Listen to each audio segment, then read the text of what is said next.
नमस्ते, कैसे हैं आप लोग। मैं हूं CS के अग्रवाल, जीएसटी एक्सपर्ट। आज हमने सुबह एक रिकॉर्डिंग की और बड़ा इंटरेस्टिंग डिस्कशन हुआ उसमें। आपने दो शब्द बहुत सुने होंगे, एक burden is deemed to be pass, लेकिन इसका मतलब सिंपल हिंदी अनुवाद करेंगे तो जो मैंने टैक्स सप्लायर ने 100 रुपए का बिल काटा, 10 रुपया टैक्स, तो burden is pass to the recipient, deemed to be pass to the recipient. इसमें बहुत सारे अलग अलग मतलब है। और एक शब्द सुना होगा, duty under protest, payment of duty under protest. ये क्या जीएसटी में पॉसिबल है? और पॉसिबल है तो कैसे पॉसिबल है?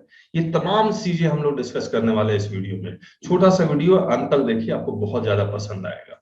और इसी क्रम में आपको एक बात बता दें कि हम लोग एक जीएसटी कोर्स चला रहे हैं, GST certificate course, certification course बहुत ज्यादा डिटेल्ड में है। एक एक शब्द आपके साथ पढ़ेंगे इस वीडियो में, आप देख के पता लग जाएगा। और जीएसटी बुक्स जो हमारी लिखी हुई है, और बहुत अच्छी बुक लिखी हुई है, head note, foot note, deep interlinkages of sections के साथ। तो अगर आप प्रोफेशनल्स हैं, स्टूडेंट्स हैं, तो आपके लिए बुक जरूरी है। तो हमारी वेबसाइट है taxbykk.com, उसको जरूर से विजिट कीजिए। और आप हमें कॉल भी कर सकते हैं और व्हाट्सएप भी कर सकते हैं। हम लोग बात करेंगे और आपकी सारी जो दुविधा है, संशय है, वो सब दूर करने की कोशिश करेंगे। So thank you so much. Video देखते हैं, आइए। और एक बात रिक्वेस्ट है हाथ जोड़ के कि चैनल को जरूर से सब्सक्राइब कीजिए, लाइक कर लीजिए, कुछ कमेंट कर दीजिए, अच्छा बुरा जो भी है कमेंट तो आप कर ही सकते हैं। और हम लोग कस्टम्स एक्ट की क्लासेस फ्री में डाला हुआ है यूट्यूब में। मामूली सा 60 रुपीज पर मंथ लेते हैं आपसे, और पूरी कस्टम्स की क्लास देखिए, अच्छा लगेगा आपको। अब आते हैं 49 सबसेक्शन 9 में। Burden of tax is deemed to be passed, इसका मतलब बताइए क्या है। ए सप्लायर है, यानी सप्लायर रिसिपिएंट, इसने इसको बिल दिया 100 + 10 = 110, ये इनवॉइस था। रिसिपिएंट ने इसको 100 रुपया दिया और बोला हो गया काम, बस इससे ज्यादा नहीं दूंगा। दबंग व्यक्ति था, इसने भी रख लिया। बताइए, इसको 10 रुपया टैक्स देना पड़ेगा गवर्नमेंट को या नहीं देना पड़ेगा? देना पड़ेगा। देना पड़ेगा। क्यों देना पड़ेगा? क्योंकि इसने बिल में तो कहीं लेस तो किया नहीं है। बिल में लेस किया नहीं है, 110 रुपए का इनवॉइस बनाया है, इसने 100 हाँ रुपया कैश रख लिया। हाँ, तो गवर्नमेंट तो यही मानेगी कि आपने टैक्स कलेक्ट कर लिया, आप जमा करिए। यस। तो burden of tax is deemed to be pass. ये गवर्नमेंट को, सप्लायर गवर्नमेंट को नहीं बोलेगा सर रिसिपिएंट ने दिया नहीं, मुझे हम्म मिला नहीं, इसलिए मैं जमा नहीं करवाऊंगा। हम्म तो गवर्नमेंट डिपार्टमेंट के पास ये प्ली लेके जाएंगे तो डिपार्टमेंट क्या कहेगा कि रिसिपिएंट देगा नहीं कभी सब, और जब रिसिपिएंट कभी देगा नहीं तुम कभी जमा नहीं करोगे, हम्म तो फिर गवर्नमेंट क्या करेगी? हाथ पे हाथ रख के थोड़ी बैठेगी। ये ना 49 सबसेक्शन 9 देखिए क्या कहता है। Every person who has paid the tax on goods or services or both under this act, unless the contrary is proved by him, be deemed to have passed on the full incidence of such tax to the recipient of such goods or services or both. ये माना जाएगा supplier ने पूरा का पूरा tax recipient को pass on कर दिया, रिसिपिएंट से वो पूरा टैक्स कलेक्ट भी किया है, और वो कलेक्शन गवर्नमेंट को डिपॉजिट करना पड़ेगा। ठीक बात है? बिल्कुल बिल्कुल सही। एक बात बताइए, सप्लायर रिसिपिएंट को एक बिल बनाता है जिसमें कंसोलिडेटेड अमाउंट 300 रुपया लिखता है, और ये नहीं लिखता है कि उसमें टैक्स का कंपोनेंट क्या है। इस और ये अनरजिस्टर्ड पर्सन है, ये पहले रजिस्टर्ड मान लेते हैं, ये रजिस्टर्ड पर्सन और 300 रुपये सेपरेट नहीं करता। अब बताइए क्या करेगा डिपार्टमेंट? सर 32, 33, 34, 35 में है, रूल 35 में यस। क्या और वो है वायलेशन क्या? रूल है। एक मिनट, वो है क्या कि ये इसका बैक कैलकुलेशन करेगा, ये मानेगा 300 rupees is inclusive of tax, right. और वो इंक्लूसिव के बेसिस पे वो जो इंक्लूसिव टैक्स मान लीजिए आ जाता है 20 रुपया, ये मान लेगा कि ये 20 रुपया का बर्डन रिसिपिएंट को पास ऑन हो गया, और रिसिपिएंट ने सप्लायर को दे दिया है, सप्लायर को ये 20 रुपया टैक्स बैक कैलकुलेशन से कैलकुलेट करके जमा करवाना पड़ेगा। ठीक बात है? अब ये मान लीजिए कि ये जो बंदा है, ये सप्लायर अनरजिस्टर्ड, रिसिपिएंट को 300 रुपया का कैश बिल काट देता है, डिपार्टमेंट इसके पास पहुंच जाता है और कहता है कि भैया तुम तो टैक्सेबल पर्सन थे, रजिस्ट्रेशन क्यों नहीं लिया? आप बताइए अब क्या होगा? नहीं, 300 के ऊपर चार्ज करेगा। अगेन इसको टैक्सेबल पर्सन मान के टेम्पोररी आईडी इश्यू करके अगेन इसका बैक कैलकुलेशन करेगा और इसके पॉकेट से पूरा टैक्स निकालेगा। ठीक बात है? यस और नो? एक बात और बताइए अब आप, सप्लायर ने रिसिपिएंट 300 रुपया प्लस 30 रुपया इक्वल टू 330 रुपया टैक्स चार्ज कर दिया। इसने 330 रुपया इसको दे भी दिया और इसने गवर्नमेंट को 30 रुपया जमा भी करवा दिए। ठीक बात है? बाद में सप्लायर को पता लगता है कि ये जो मैं गुड्स और सर्विसेज सप्लाई कर रहा था वो तो एग्जेम्प्ट था।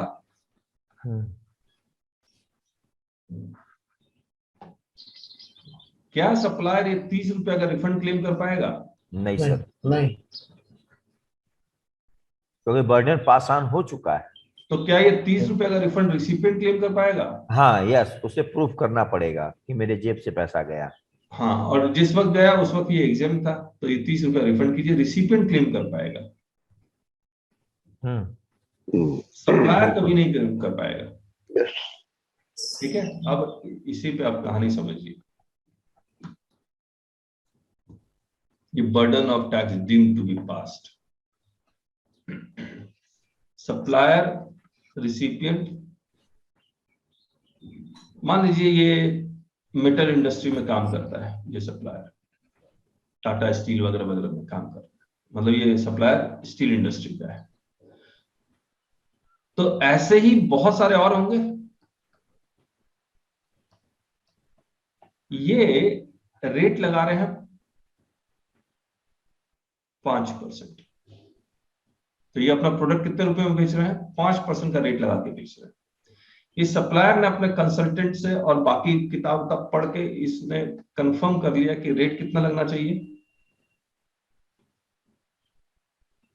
18%। लेकिन सारी इंडस्ट्री रेट कितना लगा रही है? 5%। अब मुझे एक बात बताइए, ये कितने रुपए में बेचेगा? ये 18% टैक्स लगा के बेचेगा। कितना? 5 या 18? 18। अगर ये 18 रुपए में बेचेगा तो ये तो इंडस्ट्री से ही आउट हो जाएगा। हाँ हो जाएगा। तो क्या बेच पाएगा? नहीं। फिर क्या करेगा?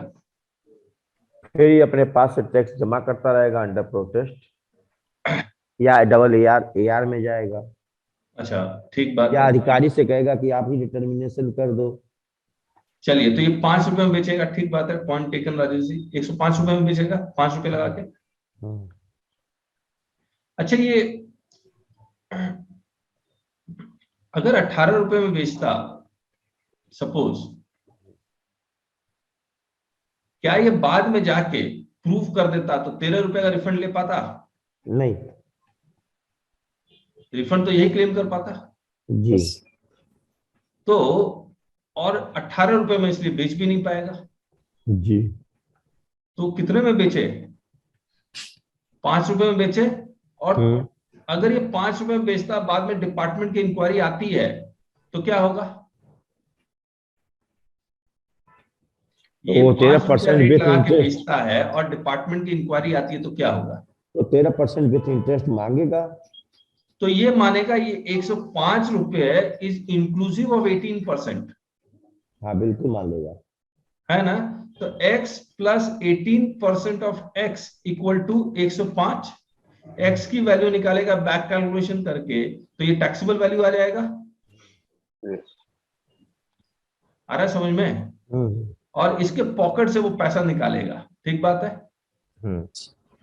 उपाय क्या है कि इसको बर्डन ना पड़े? क्योंकि ये जो लाइन लिखता है 49 सबसेक्शन 9 में, burden of tax is deemed to be passed, और burden of tax is deemed to be passed से 5% नहीं, उस वक्त गवर्नमेंट के इंटरप्रिटेशन के अकॉर्डिंग अगर 18% है तो गवर्नमेंट ये मानेगा 18% is deemed to be passed. Yes, correct है? तो Yes. पॉइंट हम आपको समझाना चाह रहे थे बार बार। तो वो 18% अगर डीम टू बी पास है तो इसके पॉकेट से 105 को क्या मानेगा वो? इसमें 18% डीम टू बी इंक्लूडेड है यस। Yes. और इससे वो पैसा निकाल देगा। अब बताइए ऐसे केस में इसको क्या करना चाहिए? कायदे से तो एडवांस रूलिंग, 18%। हाँ एडवांस एडवांस। रूलिंग, हाँ जैसे ही एडवांस रूलिंग में जाएगा और अगर इसने 18% कर दिया, रूलिंग दे दी, तो सप्लायर को मानना पड़ेगा, बिल्कुल मानना पड़ेगा, बाध्य इन होगी। लोग को मानना नहीं पड़ेगा, ना ना। तो ये तो फिर फंस गया। हाँ तो अब क्या करें? फिर वो गवर्नमेंट अपने डिपार्टमेंट्स को कहेगा कि भैया इतना रुपया 13% में अपनी जेब से जमा कर रहा हूँ कि 18% हो जाए। अरे लेकिन होल। हाँ सॉल्यूशन बताइए। अंडर जो आपने प्रोटेस्ट। सॉल्यूशन राजेश जी बताया था अभी, he will pay under protest. वही तो मैंने कहा कि 13% वो जमा करेगा अपने पास से। हाँ, तो ये 13% अपने पॉकेट से जमा करेगा, यानी कि 5% लेगा, 13% अपने पॉकेट से जमा करेगा। आप कह रहे हैं अंडर प्रोटेस्ट, और जीएसटी में अंडर प्रोटेस्ट का कोई भी लॉ एग्जिस्ट नहीं करता है, बिल्कुल नहीं करता। तो करेगा क्या? अब मुझे एक बात बताइए, समझिए इस चीज को। जीएसटीआर 1 में ये क्या लिखेगा, कितना वैल्यू? 5 रुपए, 100 रुपए सिविल प्लस वैल्यू 5 100, रुपए। टैक्स अमाउंट कितना लिखेगा? 5। 5। और नीचे ठीक बात है। लिखेगा अंडर प्रोटेस्ट 13। कहाँ जगह है जीएसटीआर 1 में लिखने की? नहीं, हम नहीं। एक बना देंगे। कहाँ बिल बना तो देंगे? बिल तुमको काटना पड़ेगा ना। ओहो, नहीं नहीं नहीं नहीं नहीं, देखिए रुकिए रुकिए, बिल उल काटने की जरूरत नहीं है। 3B में आप 5 रुपए जमा करवा देंगे। हाँ DRC 03 को यूज करके रीजनिंग वहां पर डाल के 13 रुपए एक्स्ट्रा देना पड़ेगा आपको। सर, बताइए। यहाँ पे मैं थोड़ा सा रोक रहा हूँ। हाँ DRC 03 जो है हाँ, वो ये कहता है कि वॉलंटरी पेमेंट है। ठीक है। ठीक, वॉलंटरी पेमेंट है। वॉलंटरी पेमेंट में उन्होंने 4-5 टॉप बॉक्स में स्पेसिफाइड कॉलम दिए हुए हैं। एक मिनट, ड्रॉप। अब देखिए अंडर प्रोटेस्ट हम लोग पे कर सकते हैं या नहीं कर सकते। पूरे जीएसटी लॉ में अंडर प्रोटेस्ट का कोई सिस्टम लिखा हुआ नहीं है, लेकिन जब आप DRC 03 खोलेंगे तो वहां पर, यहां देखिए कॉज ऑफ पेमेंट वॉलंटरी नहीं, शो कॉज नोटिस के बेसिस पे हम कोई पेमेंट DRC 03 नहीं करना चाह रहे, एनुअल रिटर्न भी नहीं है, रिकंसिलिएशन स्टेटमेंट भी नहीं है, 1 और 3B का मिसमैच के थ्रू भी नहीं करेंगे, 2B ITC मिसमैच के कारण भी नहीं, DRC 01A जो ऑफिसर इशू करता है उसके कारण भी नहीं पेमेंट करना चाह रहे, स्क्रूटनी का भी नहीं, अदर्स। अदर्स में सेलेक्ट करेंगे, यहां पे अदर्स सेलेक्ट करेंगे और एक पोर्टल खुल जाएगा, यहां लिखेंगे ड्यूटी पेड अंडर प्रोटेस्ट, ताकि आप उसको फाइट कर सके और टैक्स ले सके। फिर फाइनेंशियल ईयर सब तो सेलेक्ट करना और पे कीजिए। यही एक तरीका है ड्यूटी अंडर प्रोटेस्ट को पे करने का।